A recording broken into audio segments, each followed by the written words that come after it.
అందరికీ నమస్తే అండి. ఫిష్ మసాలా కర్రీ చూపిస్తానండి. చూడండి, శుభ్రం చేసిన గెండి చేప ముక్కలండి. మీరు ఏ చేపతో అయినా చేసుకోవచ్చు. అందులోకి 1 టీ స్పూన్ సాల్ట్ వేసుకోవాలండి. అలాగే ఒక 1/2 టీ స్పూన్ పసుపు వేసుకోవాలి. చిన్న టీ స్పూన్ నిండా కారం వేస్తున్నాను.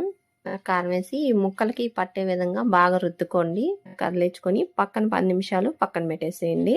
స్టవ్ వెలిగించుకొని మరొక ప్యాన్ పెట్టుకొని 1 టేబుల్ స్పూన్ నిండా ధనియాలు, ఒక 1/2 టీ స్పూన్ జీలకర్ర, అలాగే 3 లవంగాలు, కొంచెం దాల్చిన చెక్క అండి, 1/2 టీ స్పూన్ మెంతులు, 1/2 టీ స్పూన్ ఆవాలండి. నేను ఎక్కువ మసాలా కానీ వేయట్లేదు, కొంచెంతో చేసుకున్నా కానీ బాగా రుచిగా ఉంటుంది. ఇవన్నీ కొంచెం మాడిపోకుండా చిన్న మంట మీద దోరగా ఫ్రై చేసుకోండి. అన్ని సమానంగా వేగిన తర్వాత గిన్నెలోకి తీసేసుకోవాలండి. చూడండి, ఇలా గిన్నెలో తీసి పెట్టుకున్నాను. ఏ కడాయిలోకి 1 టేబుల్ స్పూన్ నిండా ఆయిల్ వేసుకోండి.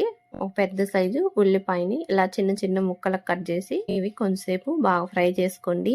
తొక్క తీసేసుకొని నీట్గా కడిగేసి ఇలా చిన్న ముక్కలకు కట్ చేశాను. ముక్క పూర్తిగా కూడా వేయలేదు, కొంచెం ఉండిచ్చాను. అలాగే ఒక 5 వెల్లుల్లిపాయలు కానీ వేసానండి. పచ్చివాసన పోయేంతసేపు బాగా వేగే విధంగా బాగా వేపుకోండి. ఉల్లిపాయలు కూడా మంచి కలర్ వచ్చేంతసేపు వేపుకోవాలండి. వేగిన తర్వాత గిన్నెలోకి తీసేసుకున్నాను. ఇదే కడాయిలోకి ఒక 4 టేబుల్ స్పూన్లు ఆయిల్ వేసుకోండి. ఆయిల్ కాస్త వేడయ్యాక ఇప్పుడు చేప ముక్కలు వేసుకోండి. సైడ్ కాలిన తర్వాత రెండో సైడ్ తిప్పుకోవాలండి. ముక్కలు రెండో వైపు కానీ ఫ్రై అయ్యే లోపల మసాలా తయారు చేసుకుందామండి. మిక్సీ జార్ తీసుకొని ముందుగా మనం వేపు పెట్టుకున్న ఈ మసాలా దినుసులన్నీ మిక్సీ జార్లో వేసుకుని ఇలా పొడి చేసుకోండి. ముందుగా వేపు పెట్టుకున్న ఈ ఉల్లిపాయలు, అల్లం వెల్లుల్లి ఇవన్నీ కానీ వేసుకోవాలి. నీట్గా అన్నీ వేసుకోండి. మిక్సీ జార్లోనే కొంచెం నీళ్ళు పోసుకోండి. బాగా మెత్తగా పేస్ట్ అవుతాయి, అన్నీ బాగా చక్కగా నలిగిపోతాయి. చేపలు చూద్దాము. చేపలు కానీ రెండో వైపు బాగా వేగేయండి. ఒకసారి మీరు చెక్ చేసుకొని అప్పుడు తీసుకోండి.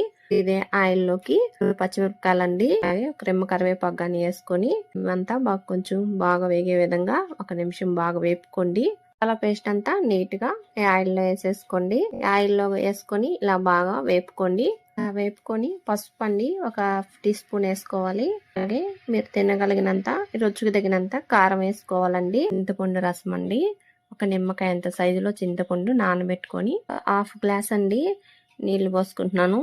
పోసుకొని ఇవన్నీ బాగా కలిసే విధంగా ఒకసారి బాగా కలుపుకోండి. పులుసు మరిగేంత వరకు మరిగించాలండి. ఇది మరుగుతుంది టైంలో ముందుగా మనం వేపు పెట్టుకున్న ఈ చేప ముక్కలు వేసుకోవాలండి. నీట్ గా ఇలా చేప ముక్కలు వేసేసుకొని ఇంకా గెంటు పెట్టకూడదండి. గెంటు పెట్టకుండా ఇలా కడాయిని పట్టుకొని ఇలా కదిలించుకోవాలి. సార్ మీరు కొంచెం పులుసు తీసుకొని టేస్ట్ చూడండి.